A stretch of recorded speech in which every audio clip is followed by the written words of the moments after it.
Hello and welcome back to the course on blockchain. And today we're going to be understanding mining difficulty. Now, we did talk about mining difficulty when we talked about the mining target in module 1. However, today we're going to develop a much deeper understanding of mining difficulty. All right, so let's have a look. Today we're going to answer the following two questions. Number one is, what is the current target and how does that feel? And I'm a big believer in intuition, in understanding things on an intuitive level, and that's why we're going to aim to develop a feeling for the current target. How does it feel if you were a miner, mining Bitcoin or any other currency for that matter, how would it feel to have that difficulty imposed upon you? What would that imply? Because that understanding, in my view, is beyond that. Basic foundational understanding is when you understand things like logically and how they work, but that feeling for things will give you that that intuition that can help you come up with ideas and see these things from a different perspective. And number two is, how is mining difficulty calculated? We're going to introduce the term. So we've been using mining target and mining difficulty interchangeably up until now, but they're actually separate terms, and we're going to introduce mining difficulty and see how the two are related. All right, so question one, what is the current target and how does that feel? Well, we already spoke about target in this tutorial in module 1, and as you recall, we agreed to use leading zeros to talk about the target. And what I wanted to point out here is that this chart, this diagram, is extremely disproportionate. And how can we see that? Well, right now it looks like by setting a target of 4 leading zeros, we are reducing this pool size, the valid pool size, to about a quarter. So this looks like a quarter of the total, right? However, if you, in a hexadecimal number, if you request even one leading zero, just one leading zero at the start, you're going to effectively reduce the pool size by 16 times. If you do 2 leading zeros, that'll be 16. It'll be 1/16 of 1/16. If you do 3 leading zeros, then this purple part, this valid part, will be 1/16 of 1/16 of 1/16. So it'll be tiny and wouldn't be even visible on this chart, on this diagram, if we tried to plot 4 leading zeros. And how do we get our heads around that? Well, the way I think about it is, let's look at a decimal system, number in a decimal system. Let's compare two numbers. One where you have 5 digits and one where you have 5 digits, but the first one has to be a leading zero. So effectively you have 4 digits. So in the first case, you have options from 0 to 99,999, 100,000 options. And in the second case, 0 to 9,999, it's only 10,000 options. So by requesting one leading zero, we're effectively reducing the pool size by 10 in a hexadecimal number, because every digit can have 16 values. Every leading zero is reducing the pool size by 16. So that's already helping us get a bit better feel for what's going on. So in reality, even one leading zero is going to significantly reduce our options, because right now it looks like if we pick any random number, any random nonce, then we'll have like a 25% chance of getting a golden hash. But in reality, it's much, much less. Okay. So let's develop that even further. So this is the current target. We'll talk about where to get it just now, a bit later. But this is our current target. Again, we're just going to focus on the leading zeros. The rest is like not going to make much of a difference compared to the leading zeros. Leading zeros, 18 leading zeros at the time of recording this video. And so let's do some estimations. What can we get from 18 leading zeros? We already saw what 4 leading zeros feels like. What does 18 zeros feel like? Let's do some estimations. We're going to calculate the probability of getting a golden nonce. Randomly picking a nonce and probability that that'll be a golden nonce. Well, how do we calculate that probability? First of all, let's see how many numbers with 64 characters, how many hexadecimal possible combinations are there? The answer is 16 to the power of 64, which is approximately 10 to the power of 77. So we're going to underline that with red. And then second question is, how many possible combinations are there? How many possible hexadecimal combinations are there with 18 leading zeros? Well, the answer is 16 to the power of 64 minus 18. That's because on this digit it has 16 options, 16 options, 16 options, 16 options, and so on, 16 options, and a total of, so 16 times 16 times 16 times 16, 64 minus 18 times, because we cannot touch these, we cannot replace these have to be zeros. 64 minus 18, that's approximately 2 to the power of 2 times 10 to the power of 55. We're going to underline that with green. And so, as you can see, that's our big pool, that's our total pool, and that's our restricted pool. That's our pool where the golden nonces are.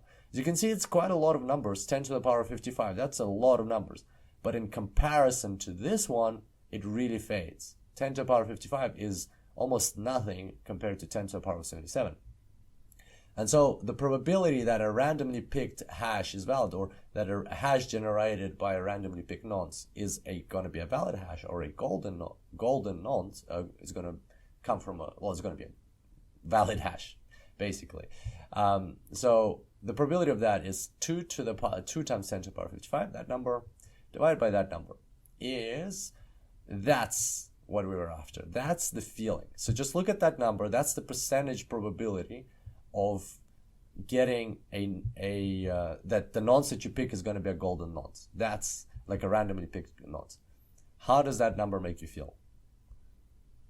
That's probably, like, I don't follow lotteries, but that's probably less chances than winning a lottery.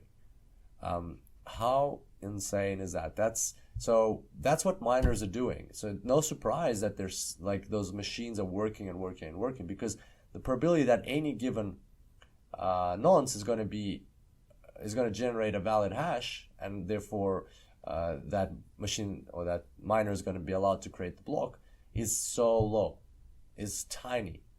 That's the problem, and that's with the current difficulty. As you can imagine, if the difficulty is adjusted, then the difficulty is increased, the number of leading zeros increased, then what happens? This number stays the same, but this number goes down, because 18 becomes like 30, and that means this will be lower, this will be lower, this will be lower, this will be lower again. So there we go. That's the feeling. Like, hopefully this illustrates that it's not like a 1 in 4 chance of getting a nonce. It's a tiny, tiny, tiny chance. That's what this whole cryptographic puzzle is about. And now we're moving on to question 2. It's a good segue into question 2. How is mining difficulty calculated, and how is it adjusted? So let's have a look. Mining difficulty, right? Difficulty, the definition, is the current target divided by the max target, where the max target is, we know the current target, that's our current target, and the max target is this, and we'll get to that in a second. So first, I wanted to make a comment. How often is difficulty adjusted? Difficulty is adjusted every 2016 blocks. Why 2016 has nothing to do with the year is because it's 2 weeks. Every block a block should be released every 10 minutes. So if you calculate that, how long it takes 2016 blocks released, it's exactly 2 weeks. Or how many blocks get released in 2 weeks? It's 2016 blocks. So that's how often the difficulty gets adjusted, every 2 weeks. And now the only thing that we still don't know here on the slide is the max target. Where did this come from? What is this target all about? Well, this max target is the target that was in place at the very inception of Bitcoin. They started out with this target. And so why did they start out with this target? With, this is not the maximum hash, maximum, hexadecimal number. Maximum hexadecimal number would be like F all the way. So like in a decimal system, it would be 99999. F is the highest digit in hexadecimal, so it would be all Fs. Why didn't they start with that? Well, the answer is that the one we're thinking about, the all Fs, is at the very top. It's like at the very top. So if they started out with the target at the time being at the very top, then every single time a miner would pick a nonce, it would be a golden nonce. So every single time they would just mine blocks very quickly. With every iteration, they would mine a block, and therefore they would mine out all of the Bitcoins too quickly, even before the first 2 weeks passed to adjust the difficulty. So they intentionally started with a difficulty that was that already had a lot of leading zeros. It already had how many? 8 leading zeros at this time. Now we've already moved to 18. So this is the max difficulty at the time. This is at the very start. This is the current difficulty. And again, this is extremely disproportionate. So we know that this line should be a tiny little block there, and this should be even a tiny, small little block even over there. But just for illustration's sake, that's what we're seeing. And so how to understand difficulty on an intuitive level? Difficulty, because it's the current target divided by the max target, right? So it's basically this line, how high is this line, divided by how high is that line. What it's telling us is how much harder is it now to mine a Bitcoin compared to what it was at the very start. So how much harder has it gotten to mine a Bitcoin? That's exactly what difficulty says. So compared to at the very start of mining Bitcoin, how much longer does it take to mine a Bitcoin now? Not longer, because we know it takes 10 minutes. How much more power does it require? How less? How different is the probability? You know, the probability that we calculated before. What is the relationship between them? How much harder, in essence, how much harder is it to mine a Bitcoin? And yeah, and so there we go. What we're going to look at now is some charts to bring all this to life. All right, so here's blockchain.com, and we're going to go to so we can go to data. We can just pick a random block, and you can see from the hash. So where can you get the current target? Well, at least the number of zeros you can get from here. You know, like that is going to be 18 zeros, and because that's its hash. And you know, sometimes you might get one with 19 zeros or 20 zeros just by accident they guessed it. So best way to do is like look at a couple of blocks, and you'll see that they all have the same or previous block actually. They all have the same number of leading zeros, 18. Okay, that's number one. And the other thing is, what did we want to do? Oh, I wanted to look at the charts. So what I wanted to show you is difficulty. Where is difficulty? Mining information difficulty. There we go. So if you look at difficulty, you'll see the stepped chart. Why is it stepped? Because the difficulty gets adjusted every single 2 weeks. And by the way, also an important thing to note is that difficulty is not adjusted by any central authority. There is no like bank or anything or blockchain.com that says now the difficulty is going to be this or now the difficulty is going to be that. Not at all. We know that this is a decentralized system, and we know that there's no central authority, and that therefore difficulty gets adjusted by the nodes themselves. So if you install the Bitcoin software, your computer will be adjusting the difficulty on its own, because that algorithm is coded into the Bitcoin protocol.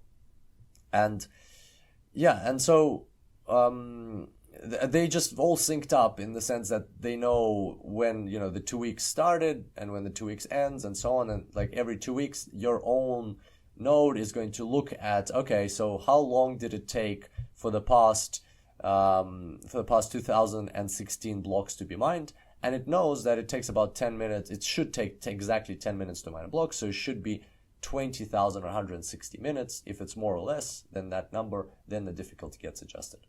That's how difficulty gets adjusted. Every node adjusted, and therefore, because the algorithm is the same, they all get the same difficulty. As you can see right now, the difficulty is 3 trillion. 3 trillion is the difficulty. And that means it's 3 trillion times harder to find a golden nonce than it was at the start of Bitcoin. And what I like about this chart is that right now I think it's like a year, and you can go to all time and you'll see how it changed. There, voila. So at the start, guess what the difficulty was? 1. Difficulty was 1 at the start because nobody was mining Bitcoin and there was no need to change the difficulty. For a long time, nobody really cared. And then people started mining it more and more and more. So as the mining power increases, as more players join, they start mining faster. That's the reason difficulty has changed. They're mining the Bitcoins faster and faster and faster. So the power, the aggregate power of the network is getting higher and higher and higher.